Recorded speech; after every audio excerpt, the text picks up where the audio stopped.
In this video, I'll be showing you how to make Jake Sully an avatar frontis of Pandora. It's a very simple method, so if you find this video helpful, be sure to drop a like and subscribe.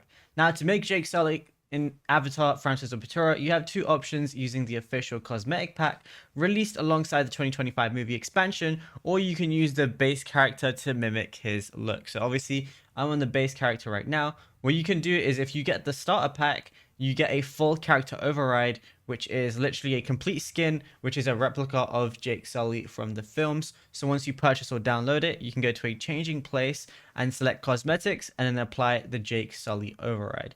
But you can't actually change individual armor pieces on the skin. It's basically an all or nothing.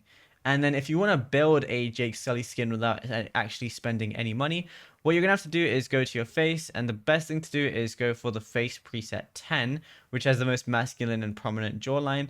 And then what you can also do is for skin options, go for skin option 2 or even 1. Like, it really just depends which one you think is the best.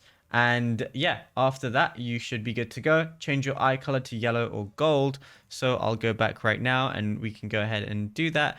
And then, yeah, it's as simple as that. Obviously, if you want to change the clothes, you can go ahead and do that as well. But you're going to need a knife or a chest strap found in the upper planes, and look for gear that looks like leather strapping rather than woven fibers as well. And then also, if you complete the Sarantu totem puzzles to unlock the classic war paint, that's also going to be really helpful along the eyes too. But if you found this video helpful, be sure to drop a like and subscribe.